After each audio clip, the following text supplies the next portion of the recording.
Welcome. Welcome to the Initiative on Catholic Social Thought Dialogue, the Initiative on Catholic Social Thought and Public Life Dialogue on whatever happened to the common good, divided by COVID, torn apart by politics, fractured by faith. We're delighted you've joined us. Many people have. I looked a few minutes ago, we almost had 1,900 people signed up. This is our last gathering of a challenging year. And what we found is this topic and others like it are really important people. There's a hunger for civil dialogue and for a focus on the principles of Catholic social teaching. We've done in this long, challenging year, we've done 20 of these, and we've reached more than 50,000 people and almost 2,000 today. We encourage all those watching to share your thoughts on social media, hashtag GU Common Good, and you can submit questions to the panelists using the email on the bottom of the screen. This particular dialogue is focused on the neglected principle of the common good. We want to look at how it's been undermined in political combat and religious divisions, and even in our response to COVID-19. We want to look for ways to advance the common good and examine how religious faith has contributed to the problem and might in fact help lift up the common good. 4 days ago in Athens, literally the birthplace of democracy, Pope Francis warned, "We are witnessing a retreat from democracy, a skepticism about democracy. The remedy is good politics.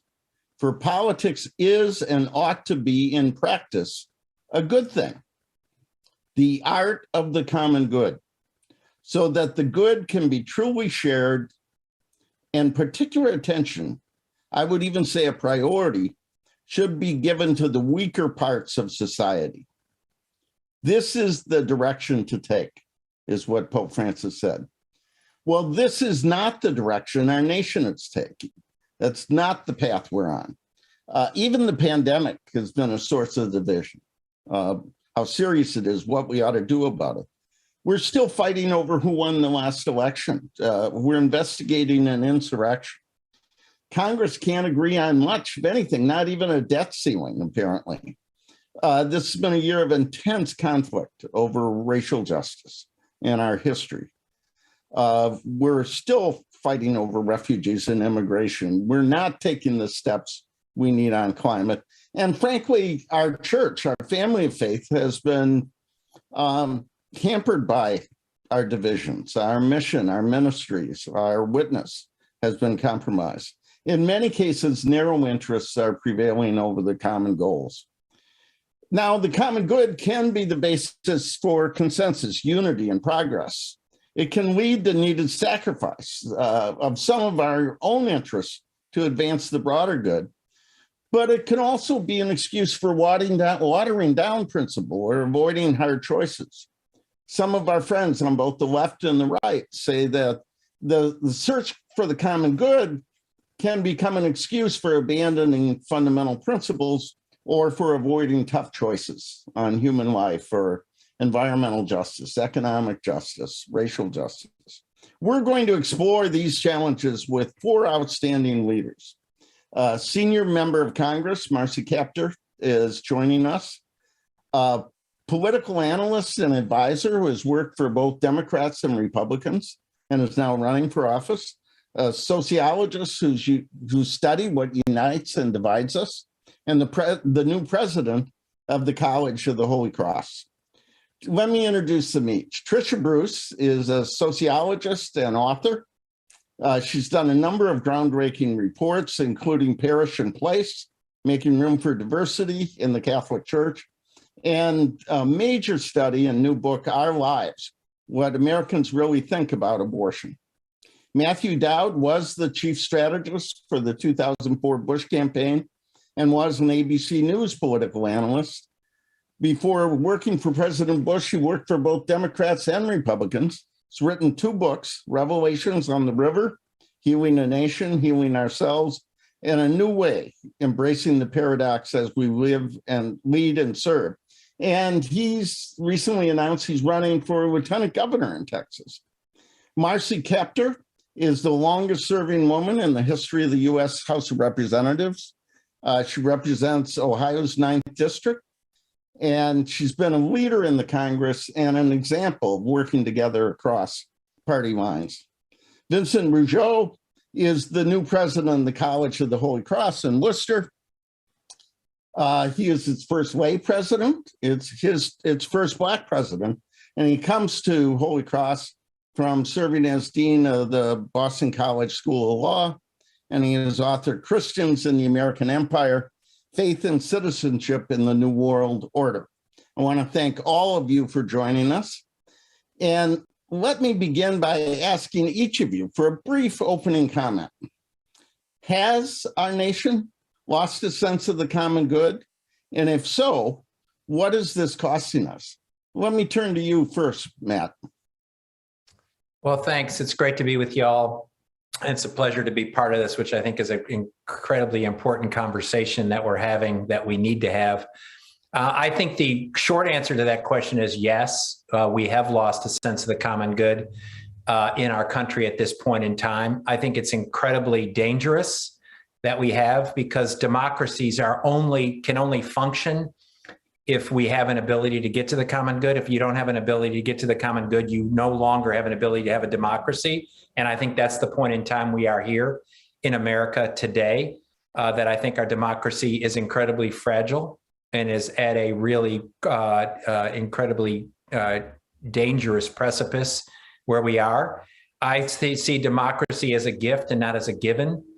And the ability to get to the common good is not something that you can just assume. It takes, as you mentioned, it takes sacrifices, it takes struggle, and it takes the ability to put your own self-interest secondarily to the interest of the general public or the common good in this. I would also say this is not unique in American history. At this time, I think all of us operate in the moment we're in as if it's only happened in this moment. It's happened in our history before. And matter of fact, I think it happens every 70 or 80 years in our country's history. We go through this struggle in this moment. It happened 70 or 80 years ago before now, in the midst of the run-up to the Great Depression and World War II. It happened 70 or 80 years ago before that in the Civil War, and it happened 70, 80 years ago before that in the Revolutionary War. So yeah, I'm very concerned, and I do think we have lost a sense of the common good, but I would also distinguish between where the public is and where our leaders are. And I think those are two different things. Where it's definitely been lost among our leaders, I think the public still strives for it. Thanks, Matt. We'll explore that this hour. Tricia, you're a social scientist. Has our nation lost a sense of the common good? And if so, what is it costing us?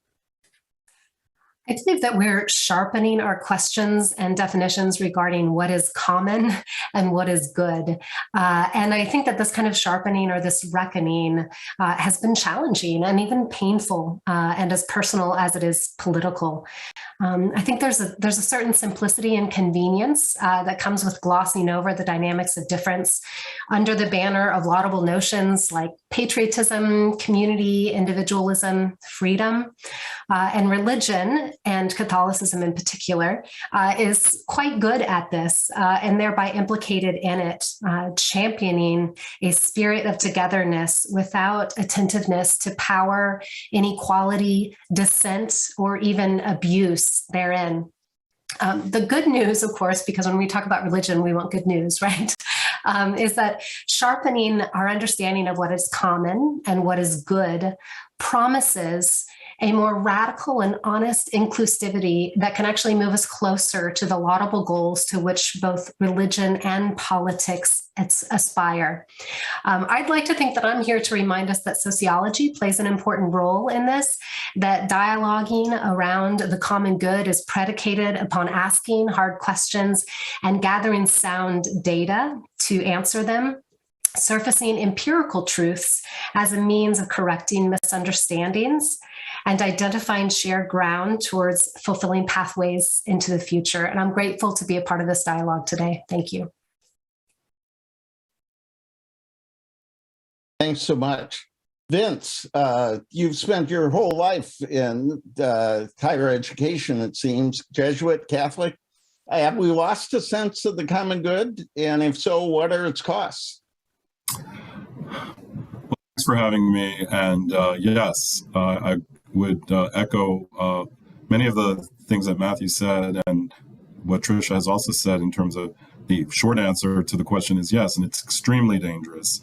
I believe our democracy is at real risk, but it's also at a pivot point, and part of this is a reassessment of who we are. And if we're going to talk about the common good, we're going to have to honestly assess why we're having this moment in our history where there is so much division and dissension. I do think that there is a lot of good work being done in support of the common good, typically in local communities and where people are trying to reclaim a sense of the common. But I think as we work up the leadership chain, we see more and more retreat, more and more division, more and more of a sense of a winner-take-all politics that is then, coming back down and encouraging behaviors that are very destructive. We need to see leaders in Congress and in our states, governors and legislatures, who understand that they have a responsibility to the nation and to they're supposed to be exercising certain values as leaders that promote our notions of the common good, values like shared sacrifice, values like compromise, values like goodwill. So if we don't see that happening, we're going to be rushing headlong, I think, into a real disaster in terms of the future of our democracy. Thank you, Vince. Marcy, welcome. I know you're just off an airplane. Vince was talking about rushing headlong into things. You're rushing into our dialogue, and we're very grateful. At the beginning, I was just asking people, do you think we've lost a sense of the common ground? And if so, what are its costs? Boy, that's a hard question to begin with. It's great to see you, John, and these wonderful guests. And of course, free speech exists in America. And we're the oldest democratic republic on earth under this precious document, the U.S. Constitution, where the first three words are, we the people, and we the people still have a work in progress. So let me start there. We're the oldest democratic republic on the face of the earth, yet one of the earth's youngest nations. And in the last century, our forebears bequeathed to us liberty at a great cost. They had the triumph of liberty over tyranny. We know how to defeat tyranny. In our own country's history, if we think about some of the more difficult times we've had, such as in the 19th century, the Civil War remains our most costly war. Over 400,000 people died when we didn't have that many people in this country, fought over whether the economic system of the South would be extended west or not. And today we face a different set of challenges. My own view is, as a person of faith, that there are too many false gods that are among us, and we have to help our fellow citizens to see clearly. We have a great concentration of wealth, and the connection between the common good and the worker has been broken. In prior generations, companies assumed the burden of both pensions and healthcare benefits, for example. We have lived through a very rapacious period, I call it false gods, where in fact companies dumped their workers, and the government of the United States has had to pick up the casualties, and we still are. So there's reform due on the corporate front, in my opinion. In addition to that, in terms of media, we now are drenched with media just everywhere, 24 hours a day. Kids are holding these iPhones and whatever and seeing some very vulgar entries there. And there's more vulgarity in our society, and that media ownership also is concentrated in the hands of those who like sensationalism, a division, and conflict, because people watch conflict. Ask yourself the last time you saw anything on the news about a local barbershop where a lot of talk goes on and neighborhoods are held together, or a local diner where the owners come to work every day and people gather and they kind of talk about America. When was the last time you talked to the workers or saw a story about those who keep our nuclear reactors running in this country? these skilled people, right? That's not controversial. Or the mother who helps a Girl Scout troop and isn't paid anything, right? You never see anybody on TV when they do good acts like that, or the father in the neighborhood who puts the softball team together, and those kids will never get publicity. So there's a problem with the media. I see your signal, a little signal there, but let me say there's also, with all this economic and media disruption, there's also been a change in family life with the breaking of generations, people moving apart in the country, and the roots aren't as deep in communities. So we'll talk more, but thank you so much. Thanks so much, Marcy. You hit the ground running. Let me turn to you, Vince, and try and go a little deeper. Marcy ended with family. And as I was reading about you, there was a lot about your academic career. You went to Brown, I think, Harvard, taught at Notre Dame, then Boston College. Now you're the president of Holy Cross. But all that began in Louisiana, in a loving, large Catholic family where you learn the values of faith and family and what Marcy was talking about. Help us understand. You in some ways are, Marcy laid the historical, the national framework, our Constitution. Help us think about the theological framework. Where does the common good come from? What does it entail? And how have we been pushing it aside as we dealt with COVID and racism and economics and media, as Congresswoman Kaptur said?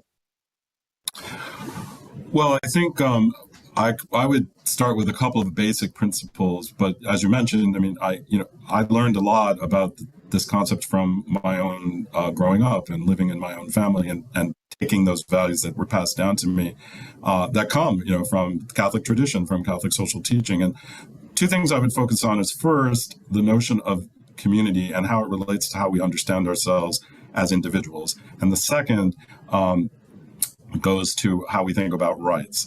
So on the notion of individual and community, in the Catholic social tradition, the individual exists in community. You cannot separate out the rights and the vision of the individual from that embeddedness in the life of a community, be it a family, be it a town, be it a faith community. There's so many different ways, but we are embedded individuals. We are not autonomous individuals. And I think it's very important for us, particularly for Americans who struggle mightily, I think, with the notion of an individual having some sort of untethered right to exist autonomously, and only in the most extreme cases should that right be compromised.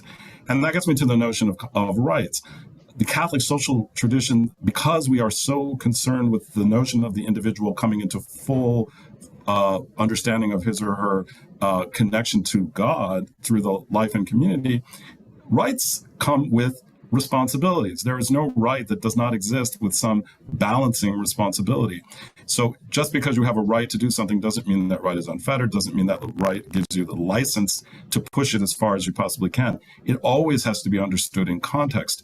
And what we're seeing in this country is a loss of the ability for people to understand that, yes, they have rights, but those rights mean nothing if they don't exist within some kind of communal structure, government, family, etc., that balances those rights, because there are other people whose lives are engaged by your exercise of rights. So rights and responsibility, person within community, that's the foundation of how Catholic social teaching begins to understand the notion of the common good. And within communities, people need to have an ability to participate and to feel that they are truly meaningfully members. That's how we move to human dignity. So those are some basic concepts, and we can elaborate more as we go on. But I think without understanding those, and because I think we don't understand them, particularly as Catholics, well enough to really engage in our very divisive politics in a culture that actually doesn't necessarily value those things the same way. What a great framework for us. Let me ask you to get a little more specific. As I said, you've been in Jesuit and Catholic higher education. How has the Catholic tradition, the Catholic community, frankly, higher education, is there examples of how we've lifted up this idea of the common good, and where have we failed to lift it up? Where have we become a part of the problem? Well, I guess I would argue that probably since the 1980s, this country has become much more driven by a notion of, free markets, individuals having the ability to kind of make choices and decisions for themselves. And we've started to believe that, market outcomes for individuals equate to their value in society. So if you have been very successful as a participant in the free market, you have in some ways, you're better, and other people should emulate you. We don't do well with concepts like weakness or need. So when we see people who are weak or needy, we sometimes seem to assume that, maybe there's something wrong with them. It's probably their fault.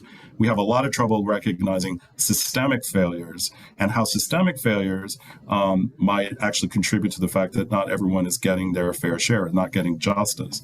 And I think for Catholics in the United States, because we're living in a society that is very individualistic, very market-driven, very libertarian, we sometimes do not do what we could be doing, and that's using our faith tradition to take critical distance and to step back from what we're seeing and to ask ourselves, maybe we should be questioning this, maybe we should be offering some alternative visions. I think it's infected higher education too, in a way, because it's expensive, it's market driven, it's a lot harder for institutions to survive if they don't really participate in the kind of market framework for higher ed. And so if we're treating education as a commodity and we're living in a society where things are all being commodified, this notion of the common good, which requires sacrifice and sharing, becomes harder and harder for people to deal with. It's like cognitive dissonance. But we have to be willing to make sacrifices for one another. We have to be willing to share things. Otherwise, Well, thank you. That's terrific. Marcy, you and I have been friends for a long time. I remember when we both worked with Monsignor Gino Baroni. You were in the White House on the Domestic Policy Council. You went to MIT to get an advanced degree, and instead you left MIT to go home to Toledo to run for Congress. And nobody gave you a chance. I gave you $25. I thought it was the least I could do. We thank you for that. Yeah. And you have become that kind of person that Vince talked about, who has an alternative vision and has used your faith to look at the world in a different way. I want to come to that, but first I want to talk about the institution you're a part of, which seems to be a huge part of the problem. How did the Congress lose its sense of the common good? Why do our leaders seem to be so unwilling and incapable, some of them at least, to put aside narrow interests or powerful interests for the good of the whole? Robert Dole, we're all celebrating today for what he did to bring people together. He worked with you on, you took the lead on the World War II memorial with Senator Dole, and that took everybody working together. How has the Congress lost that capacity, and how could it recover it? I think one of the things that's happened, John, is Americans don't have enough common experience working together. I think, as I said in my opening statement, there's a lot of media that creates these false images of who we are as a country. And I think people have gotten a little misfocused. I think the economy has caused families to split up. A lot of economic harm has been done during this period of time. We have examples of other prior periods where this happened as well. So we have to pick up the pieces. Here in the Congress, what's gone on with more money being required to put on the media to run for office, right? And more fragmentation in society, it's harder to reach people. And so it costs more money. And there's this, and Congress has been unable to pass any bill dealing with campaign finance reform. That's an hour discussion just on that. But it's a pity. It's a pity. I've tried. I won't even get into it. But both sides are afraid of the other side. And so why should it cost $44 million to get elected governor of Virginia? Why should a seat in the House of Representatives cost $15 million when you get paid $170,000 before taxes and you have to live in two places and take the airplane every week? I mean, the system is crazy, and that creates less time for members to actually work together. They're spending their time raising money. And also now with the manufactured gerrymandering, what's happened is both parties are making it almost impossible for a more moderate set of members to be elected. The edges are being promoted through the gerrymandering process, which is another our discussion. But I just wanted to say one thing about our mother's expression. Everything in life should have a center. The galaxy does, a flower does, and so should a family. And I think one of the question is, how do we define family? Does our family include our neighbors? And I think the Catholic Church, the Roman Catholic Church, has a very important question to ask. In my part of America, the Catholic Church is shutting parishes and outreach and housing programs in the heart of the inner cities. To me, that is a moral wrong. We have to think as Catholics how we connect back to the most needy, even if they're not Catholics. It doesn't matter. They're people, just like President Rougeau has said. And what has been very troubling to me is to see the Monsignor Gino Baroni's vision, right? Of the valued variance of a common humanity that our church is building in the wealthy areas. It is not putting feeding kitchens in the heart of town or educational programs or making its educational content available. I think the media gives us the good part about it is we can do Zooms with kids where Father Greeley used to say, education the Catholic school system is the seventh sacrament. Well, let's act like it. Let's help the children and wherever we can reach them as Catholics. So I'm disappointed in many ways. I could tell you stories about my local bishops when they fought me on saving old churches in order to create senior housing and all. It's just unconscionable. And something's wrong with the plumbing at the top. Well, I hear your frustration. I can feel your frustration. I suspect there was a different moment when Pope Francis came to the Congress.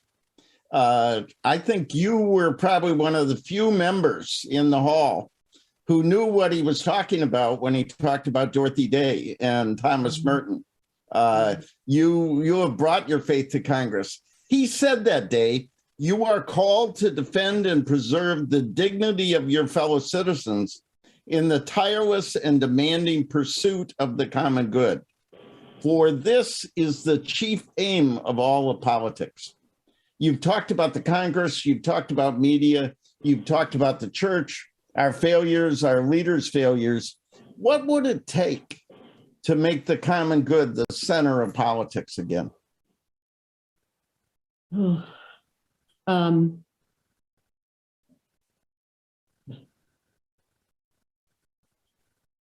That's a really hard question. From a political standpoint, I think that we have to have corporate responsibility at a level that we're not seeing right now. We're seeing disinvestment. We're seeing people being spit out in my part of the country. This is part of the reason for the reaction of the public to voting for anybody that's left on the ticket, because they've had such gruel presented to them after a life of hard work to have your job moved abroad or moved to a place where people are paid penny wage labor is very disemboweling. It's very destructive of human life, really. And so first, I think we have to have a corporate responsibility that I don't see now. There are exceptions, but overall, there's something really wrong with Wall Street. There's something really wrong with the stock market and those companies. There's something really wrong with our tech companies when they create communities where the poor and the middle class can't survive, where a house in California costs $1,400,000 for your first house or more. A very uneven economy. We got to fix that. Also, I think we have to strengthen our voluntary institutions. This is something Catholics understand. Those have been weakened, including the family. The family is a voluntary institution. And we have to figure out, I'll tell you, in some of the places I represent, I've been thinking about building residential schools where the school building is there, but for children who are completely left to the streets. I really do think we need to think about a way of using our public and private dollars to let the children at least have a regular organized life during the week. And then whoever the custodial adult is in their lives, if there is one, to make sure they have 3 squares, they have study time. But what we see now is, I think, very perilous for American society. Very, very dangerous. If you talk to our juvenile judges, I would urge Georgetown University and Holy Cross and some of our leading scholarly institutions to really dig deep and look at what's happening to these children. If you give me 1 more minute. If you look at the grade schools in the communities that I represent, and I represent one of the poorest districts in America, and it's urban poor, all right? If you go to a school, a public school, any school really, in September, and there are 400 children, there will be 400 in May, but they're 400 different children. The movement of population because of the lack of housing and stability causes the children to be uprooted 2 or 3 times in their education. By the 3rd grade, we lose them. It's all across the country. Just look at the figures. Why can't we fix this? Why can't we fix this? And I think that it has to do with a reimagining of how education occurs. I just said to my pastor, Father, he's being moved to another church, which also has a school. Our grade school has our parish has a grade school, this other one. I said, Father, you ought to think about using Zoom and connecting these parish schools to one another through the Zoom. And then you ought to think about how to make that content available in other places. I think the Catholic community has a responsibility because of what it knows about education. So I'm putting the president and Tricia and all these, Matthew, all these experts on the line here. I think Georgetown has a responsibility. I think you could be a creative class that could move Catholic education. And frankly, in all the schools you operate around this country and churches, there ought to be signs along with the Jewish community and the Episcopalian community and the UCC. I could be a UCC. I really like them. The Methodists, I like them too. And think about a common theme that could be advertised on their marquees. Every month, a different one. How's this one? Parents, know where your children are. Adults, plant a tree with your child. Okay, I know I got to finish up. But those marquees, how about this one? Thou shalt not kill.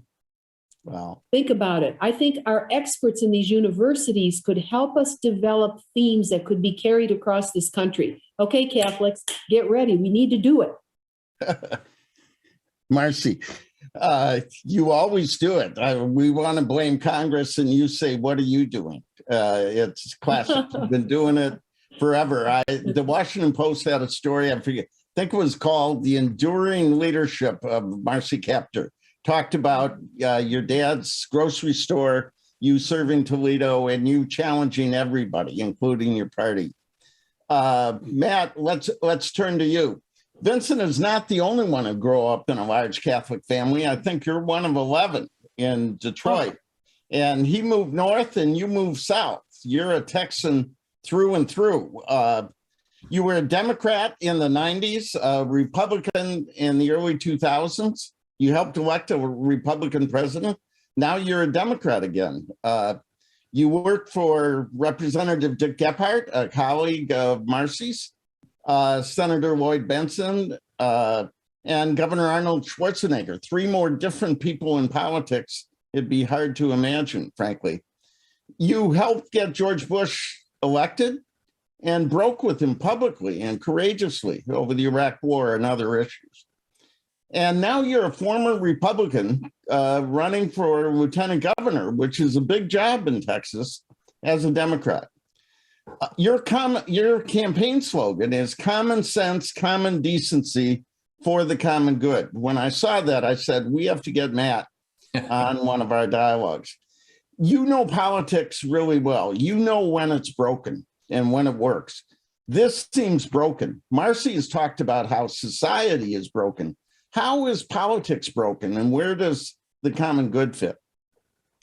Well, thank you. And Marcy's right. I mean, I think it's so easy there's no one fix for this, and there's no one place of responsibility for this. The responsibility falls on all of us in this, but I do think that we have to hold our leaders really accountable, and I think we've stopped doing that. And there's many reasons for that. The incentives, in my view, right now are all wrong. All the incentives in politics are wrong. They actually go in the opposite direction of the common good in our current system. The structure that we have no longer produces an ability to get majority rule. I no longer think right now in America today we have an ability, because of our structural problems, to get to majority rule. That's why I always distinguish in our politics between where many leaders are, which I think it's very hard to get many leaders to the common good, and to where the public is, which is many public wants to get to the common good. It's interesting to me, we talk about polarization and division, but when you talk about the 5 or 6 key issues that are facing our society, there's almost universal agreement in the public about what to do. That doesn't exist in our leadership, and that is, in the people that hold office, not all people, but many of the people that hold office in this. We've produced a politics that's only interested in 50% plus one, and when you have a politics that's only interested in 50% plus one, it's very difficult to get to the common good in this, in where we are today. But I think this has been coming for years. And I would say, yes, the 80s, as Vincent said, was a beginning or at least a amplification of this. But the public receives messages from many leaders, both economically, financially, and politically, is they can have everything without a sacrifice. They can have whatever they want without having a sacrifice in this. And I think it's incumbent upon all of us in our politics. And I think that's how you speak to truth to power is obviously incredibly important. But one of the truths to power is telling people they can't have things without a sacrifice. You can't have something. And I think we do it with everything. We do it with programs. We say we can do this without raising taxes. That's basically saying there's no sacrifice needed. We can do this without it costing your family anything. That's saying you can have this without a sacrifice. And so to me, it's both a combination of our leaders structurally no longer being able to get to majority rule and reflecting the public, but it's also the public's responsibility, who day after day and year after year is being told you can get what you want without a sacrifice. Lots of passion here in every place. Quick question and a quick answer on a really complicated question. You have said that you're running in part based on your own faith. What does faith have to do with politics? What does faith have to do with the common good? How does your faith lead you to run for office? So my faith, as you know, I grew up Catholic, was an altar boy, did all that, studied and all of that. I've studied Thomas Merton. I'm very familiar with Dorothy Day.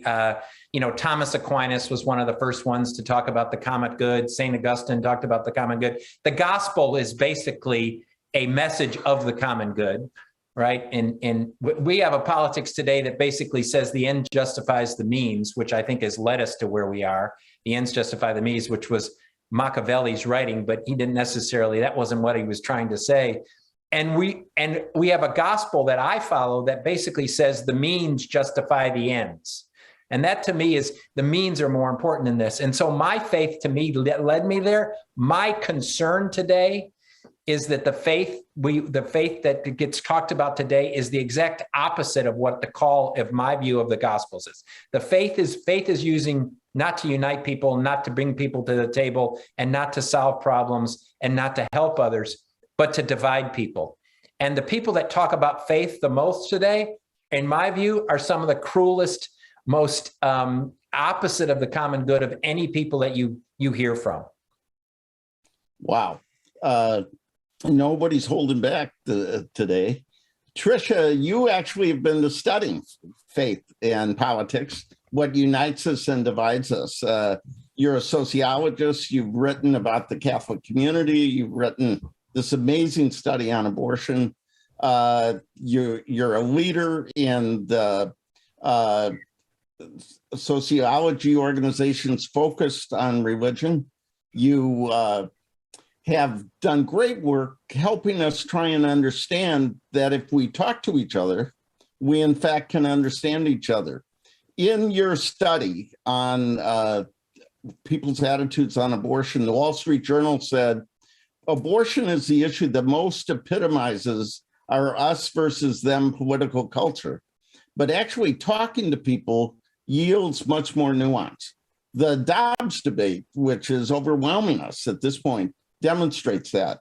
What does your research and writing tell us about how Americans think about this intensely personal, politically explosive issue of abortion? Is there any common ground? Is there any possibility of common good? Well, abortion in the United States is common, but is not described by most Americans as a desirable good. And I don't say this under the banner of activism, but rather to more honestly acknowledge how we heard ordinary Americans themselves talk about abortion beyond the kind of narrow polls that we tend to look to. Regarding commonality, 1 in 4 U.S. women will in their lifetimes experience an abortion before the age of 45. This national statistic bore out in the in-depth interview study that I led when we selected at random 217 Americans from across 6 regions of the United States. Despite not knowing in advance that the topic of the interview was abortion, 1 in 4 women among our study participants themselves disclosed a personal abortion experience, some of them telling about this experience for the first time. This included, for example, 74-year-old May, I'm using pseudonyms here, who had a coat hanger abortion at age 20, 28-year-old Jessica, who ended a pregnancy while married with 2 children because, quote, I knew I didn't have the means for another child.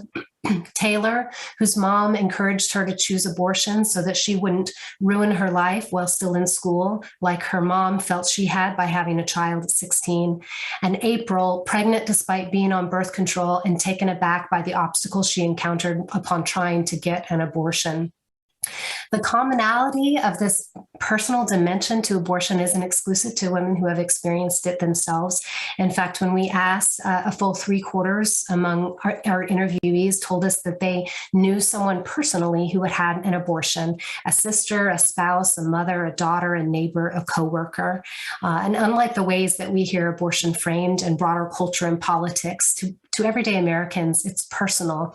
And these kinds of personal stories really complicate these more elite, binary, and polarizing frames that are available to us through the media and politics to talk about abortion as either common or good.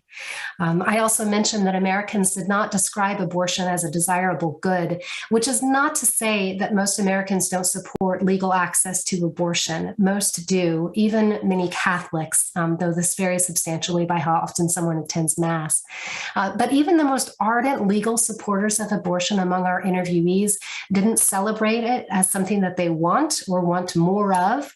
They used words like hard and sad, unexpected, unsupported, or describing circumstances that generated what felt like no choice. Ordinary Americans pair legal support for abortion often with phrases like, for example, but it's not Tylenol, or it shouldn't be used as birth control, or it shouldn't be used willy-nilly, or add caveats regarding strong discomfort with elective abortions late in a pregnancy. And I think that when we look to these more narrow and simplistic and symbolic representations of binary camps on the issue, we lose this complexity, we lose this messiness. And I would say also to end that we lose the ability to talk about what's behind the responses regarding a good society, a good life, a good government, and what it takes to be able to achieve those collective goals and common goods. Thank you. You make the point that it's more personal than political for most of us. You have studied the Catholic community way beyond abortion, what our diversity and our divisions. What unites and divides Catholics, and what would an agenda for the common good look like? Well, these days, political and ideological affiliations can be sometimes a better predictor of social attitudes than religion. We see how these work hand in hand among Catholics, political parties emerging as a sharp divider, such that people can be less likely to want to date or marry someone from another political party than they are to date and marry someone from their own religion. This is exacerbated in lots of ways for Catholics. We already heard a little bit about parishes, congregations. Organizationally, we see how parishes can exacerbate some of the divisions that already exist among Catholics in neighborhoods. We know that our neighborhoods are still very segregated in terms of race and economics. Our schools are too. We hear about the kind of gerrymandering and debates around where we draw lines. Catholics draw lines too. We have parish boundaries that sometimes codify these differences and divisions among Catholics. Catholics themselves also choose parishes. They like to go to places where they feel comfortable, which is a guise for oftentimes exacerbating divisions along the lines of economics and race and cutting apart our ability to have common and shared experiences or conversations across difference. This isn't always bad in the sense that the Catholic Church has a very strong ability to create places that feel like home and places of comfort.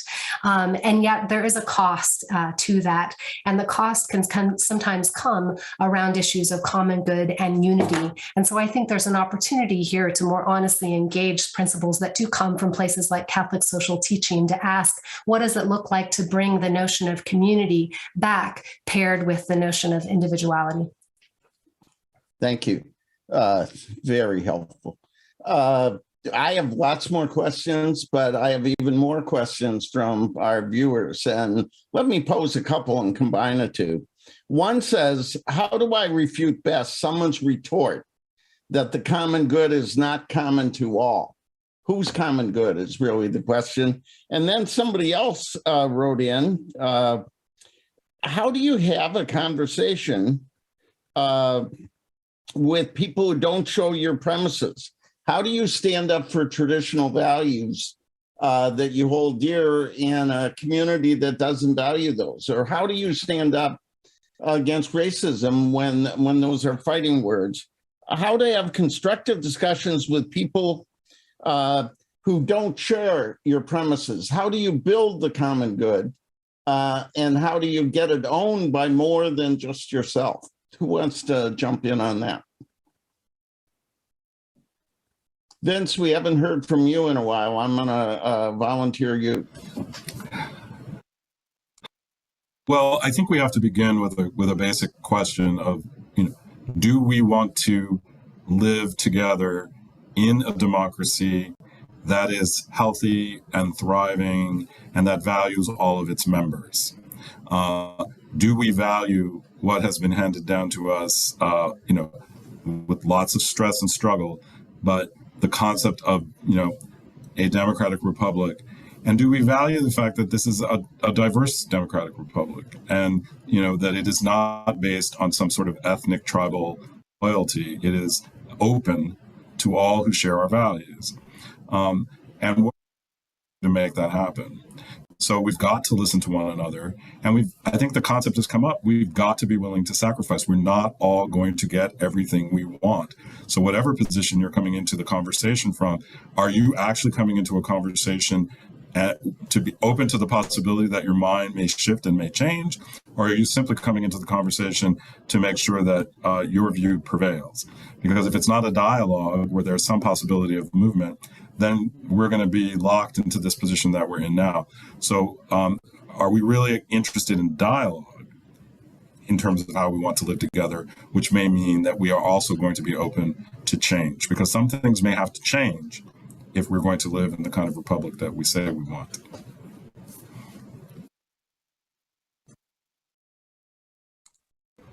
You're muted. Let me turn to politics. We have 3 or 4 questions, and I'm going to come to Marcy first. One person says our politicians have stacked the deck by their spending, by the lobbyists, by the PACs, by the military contractors.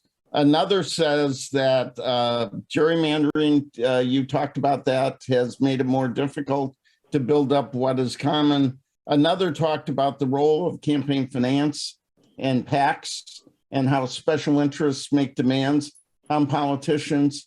How have this, and Matthew talked about structural realities in politics, as did Vincent. What are the structural realities of politics? You mentioned campaign finance, Marcy. What gets in the way of the common good? Oh, I think campaign finance reform is desperately needed, but this is a true story. Earlier in my career, I thought I would make a difference on that issue, and I realized I couldn't win in Washington, so I went to Iowa, and which is one of the early primary states. Ohio's at the end of the list. I mean, we get the candidates others select in the races, right? So I went to Iowa and I met with the top newspapers and with the politicians and so forth. I said, look, you could really be famous.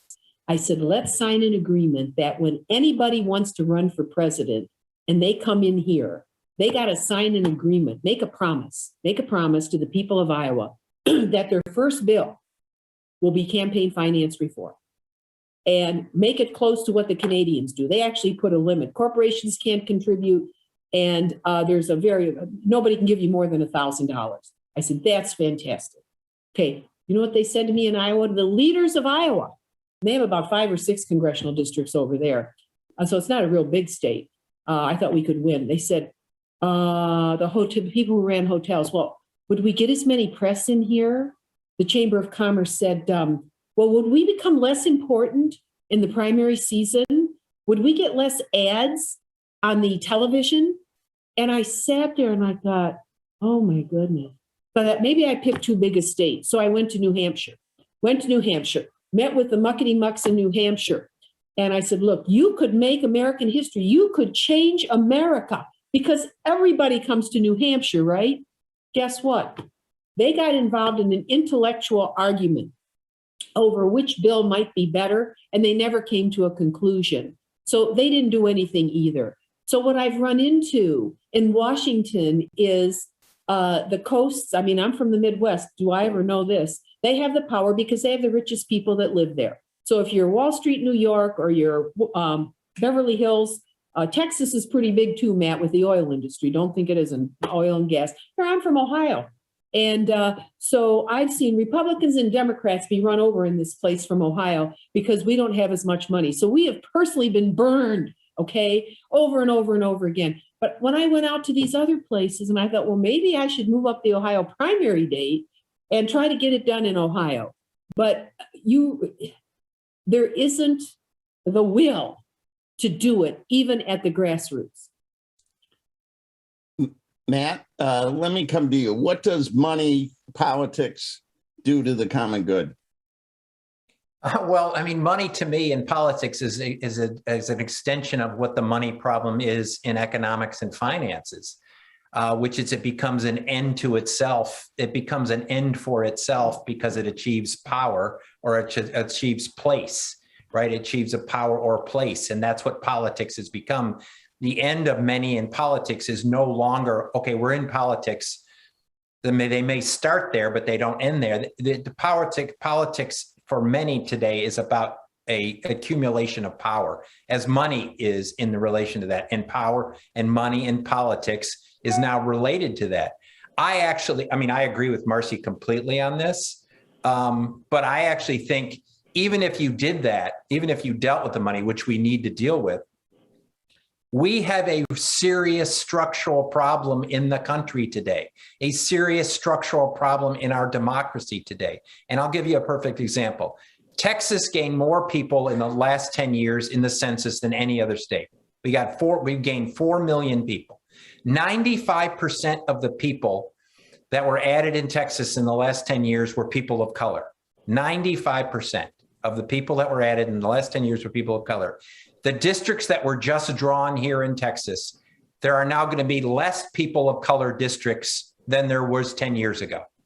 So we added 95% of the 4 million were people of color, and now people of color are going to have less districts in the aftermath of this.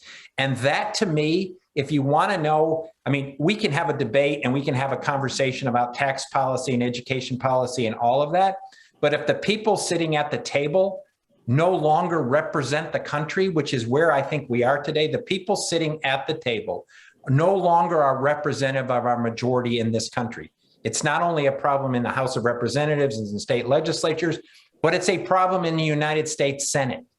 Right now, 6 United States senators have the same population as 60 United States senators. 6 United States senators have the same population as 60. And if you think about that in the power structure, which means our United States Senate is no longer reflective of what the country is, our United States House of Representatives is no longer reflective of where the country is, and state legislative bodies are no longer. And so money, yes, but if we don't fix the structural problem, we can never get to the common good because we don't have a representative democracy. I have to chime in here and say, in Ohio, this will take me 30 seconds. In the redraw for the next election, Ohio will lose 1 seat. We'll go from 16 to 15. We voted in our state for Obama twice and for Trump once, right? And then twice. So we're we go either way. All right. So out of the 15 seats now, they have drawn through gerrymandering districts where we'll be lucky if my party gets 3 seats. It's likely to be 13 and 2 or 12 and 3. It is so out of whack. And if you see how they did that, it's even more troubling. But that issue is really, really important. Wow. We've had 2 incredible examples of gerrymandering as political misuse of structures. Let me turn to Vincent and Tricia at the end here. The church has its own issues. We have a whole bunch of questions about the Catholic community. One says, Pope Francis has given us a blueprint for the common good. Why haven't Catholic churches and institutions preached his message from the pulpit and the classrooms? And another one says, what about the bishops who foment division against Pope Francis and thwart dialogue? How do we work for the common good when we seem to be so divided ourselves? Let me lead off with Tricia and then Vince. Well, clearly this is a real challenge. So I live currently in Knoxville, and I'm thinking especially of the oldest Catholic parish in Knoxville, the oldest building, which is Immaculate Conception, and it's up on a hill because, of course, the immigrant congregants put it up on the hill strategically. But I'm thinking of it now, especially because at some point in the history, with the train tracks going down below, they asked the church to incorporate into the steeple a place to put a clock so that everyone in the town could know what time it was. And when I think about the church's role here up on the hill, and this is a high role to hold in high regard and needs to be self-critical, but it is one in which the church has an opportunity to tell the time and to remind the town what time it is. This is common ground. This is a common good on which we can all move together, show up to the train at the right time, and move forward into what otherwise might be unknown.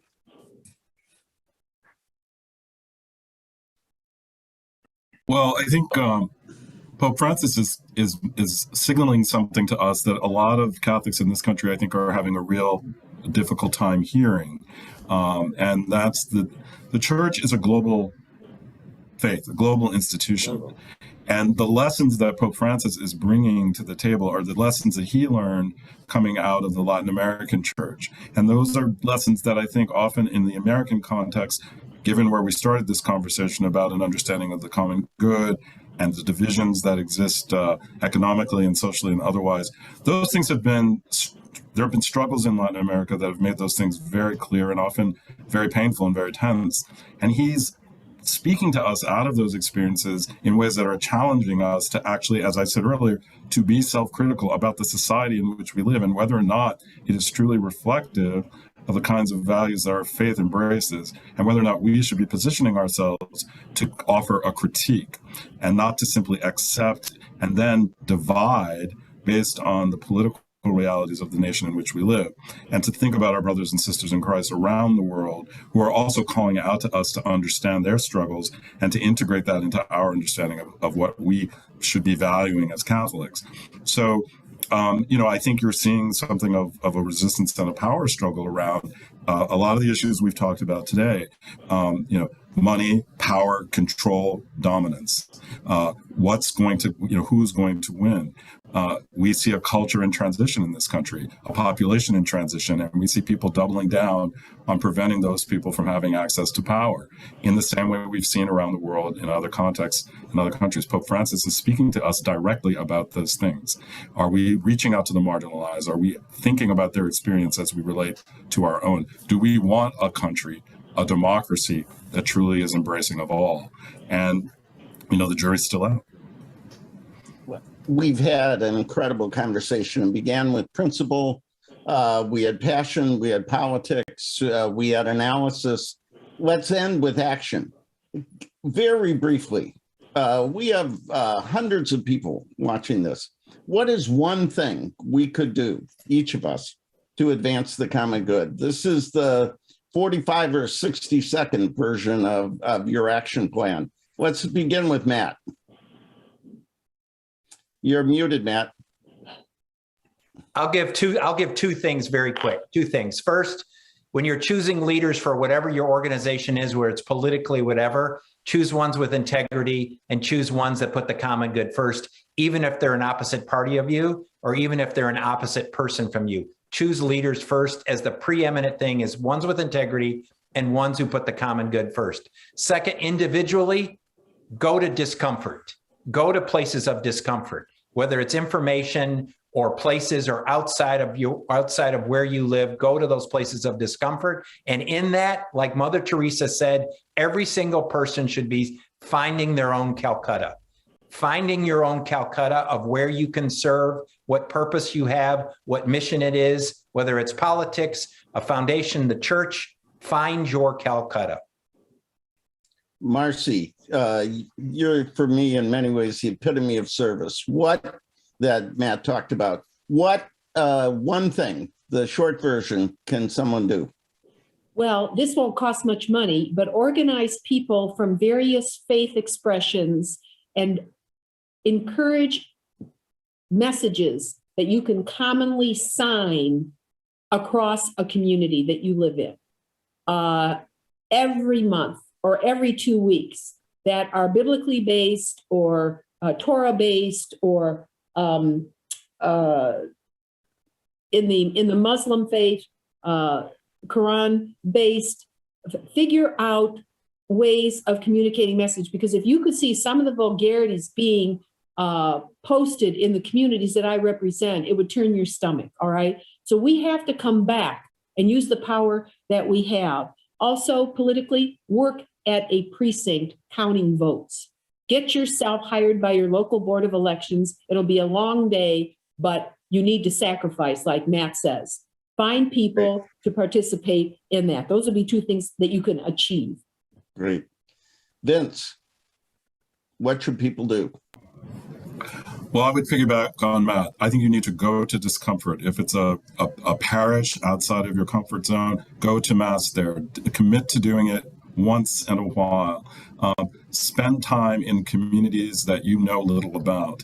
And that could be a great political action point, as Representative Capter was saying. Organize with people whose experience is different from yours. Pray with people whose experience is different from yours. Tricia. Set aside easy position labels and start asking and sharing the values that animate them. Well, what a wonderful hour. What a challenging hour. Challenging in every way, personally, professionally, institutionally. Join me in thanking Tricia, Matthew, Marcy, and Vincent. I also want to thank my colleagues, Anna, I want to say Missla Gordon, she got married, Anna Gordon, who does so much of the work, Kim Daniels, who makes all this possible and helped us organize the questions, and all of you. This has been a long, tough year. This is the last dialogue we're probably going to do this calendar year. The whole thing was overshadowed by the pandemic. It began with insurrection, inauguration, racial reckoning, and now it ends with more worry about a new variant. It's been a long, tough year, but I think there is a hunger for what we've talked about today, the common good. Catholic social teaching. Since the pandemic began, we have done 40 of these online dialogues. I didn't know if anyone would come. We've had 150,000 people talk about faith in public life, talk about how Catholic social teaching matters, how we get to racial justice and environmental justice and economic justice, how we understand each other across boundaries of ideology and politics. We desperately hope we'll be in person in the new year. We'll try and figure out how to keep offering it online. But for now, I just want to thank these wonderful panelists, thank my colleagues, wish you a blessed Advent, a wonderful Christmas, and let's all hope and pray that we have a new year that is very much more about the common good we share than the divisions we fight over. Thank you very much.